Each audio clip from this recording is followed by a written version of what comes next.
ऐसा माना जाता है कि अगर कोई आत्महत्या करता है तो इसका मतलब यह होता है कि वह ईश्वर का अपमान करता है। वहीं जिन लोगों की मृत्यु प्राकृतिक रूप से होती है, उन लोगों को 3 या 10 या 13 या फिर 40 दिनों के भीतर ही दूसरा शरीर प्राप्त हो जाता है। लेकिन जो लोग आत्महत्या करते हैं, उन लोगों का जीवात्मा पृथ्वी लोक पर ही भटकती रहती है।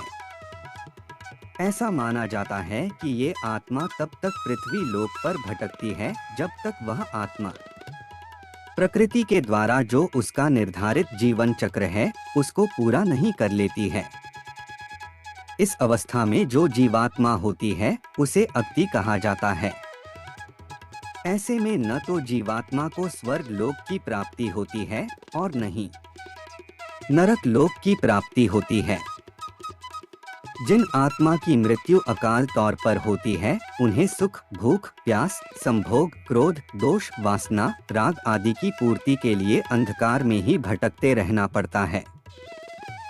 ये आत्मा तब तक अंधकार में भटकती रहती है जब तक उस आत्मा का परमात्मा के द्वारा निर्धारित जो जीवन चक्र होता है वो पूरा नहीं हो पाता है। जब वो चक्र पूरा हो जाता है तो आत्मा को मुक्ति मिल जाती है।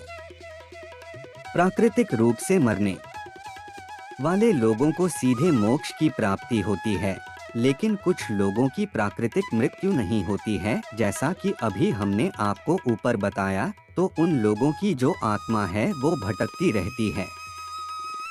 यही भटकती आत्मा बाद में भूत प्रेत बन जाती है और लोगों को परेशान करती है। भूत प्रेत जो शब्द है वो हमेशा अशरीरी अतृप्त आत्माओं के लिए ही उपयोग किया जाता है। इस स्थिति में होता क्या है कि मनुष्य का शरीर तो नष्ट हो जाता है, लेकिन उसकी आत्मा का संसार से बंधन बंधा ही रहता है। जब कोई इंसान मरता है तो सबसे पहले उसके हाथ पैर सुन्न हो जाते हैं, इसके बाद उसका शरीर सुन्न हो जाता है और सबसे अंत में व्यक्ति के मस्तिष्क से हृदय का जो संबंध है वो टूट जाता है। फिर जो जीवात्मा होती है वो शरीर से निकल जाती है।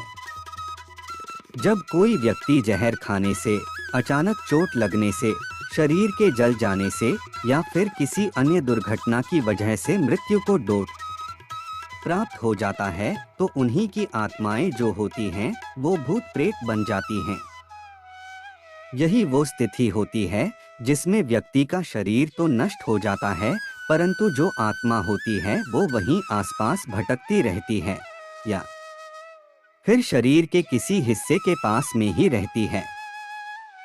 इसके साथ ही आत्मा की जो भी इच्छाएं होती हैं वो भी बनी रहती हैं, लेकिन जैसा कि हम जान ही चुके हैं कि आत्मा के पास शरीर तो होता नहीं है, तो वो उन इच्छाओं को पूरा नहीं कर पाती है।